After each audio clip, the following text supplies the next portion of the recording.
Di sebuah lembah tersembunyi yang dikelilingi oleh pegunungan megah, terdapat sebuah desa kuno yang hidup damai. Masyarakatnya sangat menghormati alam dan para leluhur. Di tengah-tengah desa itu, ada sebuah kolam yang airnya jernih bagaikan kristal. Kolam itu bukan kolam biasa, namanya kolam Jamala. Menurut legenda, kolam ini adalah hadiah dari Dewa Dewi untuk penduduk desa yang baik hati. Airnya dipercaya memiliki kekuatan penyembuhan yang ajaib. Siapapun yang sakit dan membasuh diri di kolam itu, niscaya akan sembuh. Namun, kekuatan ini datang dengan satu syarat mutlak.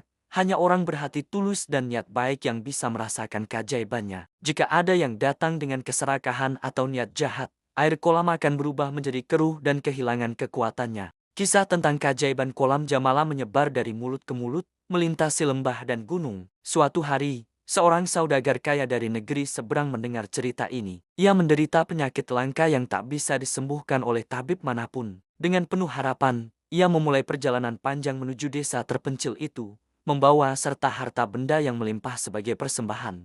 Setelah berhari-hari menempuh perjalanan yang melelahkan, saudagar itu akhirnya tiba di desa. Ia disambut dengan ramah oleh penduduk setempat. Dengan sombong, ia memamerkan emas dan permata yang dibawanya, berpikir bahwa kekayaan bisa membeli kesembuhan. Ia berkata kepada kepala desa, "Aku akan berikan semua ini jika kolam itu bisa menyembuhkanku." Kepala desa hanya tersenyum bijak dan berkata, "Tuan, kolam Jamala tidak membutuhkan emas. Ia hanya meminta ketulusan hati." Saudagar itu tidak mengerti. Ia merasa tersinggung dan dengan angkuh berjalan menuju kolam. Tanpa ragu, ia menceburkan diri ke dalam air jernih itu, membayangkan penyakitnya akan sirna seketika. Tapi yang terjadi justru sebaliknya. Begitu tubuhnya menyentuh air, kolam yang tadinya sebening kristal langsung berubah menjadi keruh dan berlumpur. Kekuatan penyembuhannya lenyap begitu saja. Saudagar itu panik dan marah. Ia merasa ditipu. Penduduk desa hanya bisa menatapnya dengan prihatin. Kepala desa kemudian mendekatinya lagi.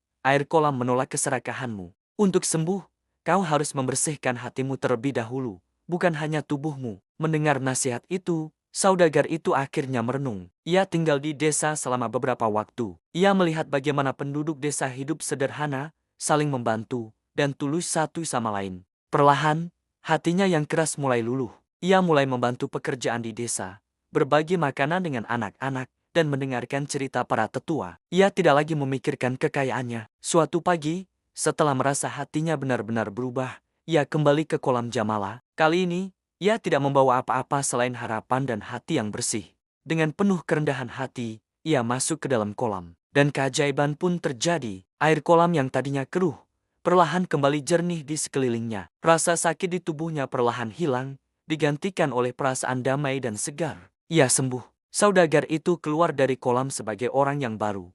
Tidak hanya sembuh dari penyakitnya, tapi juga dari keserakahannya. Sebagai ucapan terima kasih, ia menggunakan sebagian hartanya untuk membangun irigasi dan sekolah bagi desa, bukan sebagai bayaran, tapi sebagai tanda terima kasih yang tulus. Legenda kolam Jamala pun terus hidup, menjadi pengingat abadi bagi semua orang, bahwa ketulusan dan kebaikan hati adalah harta yang paling berharga, sebuah kunci yang bisa membuka keajaiban terbesar dalam hidup.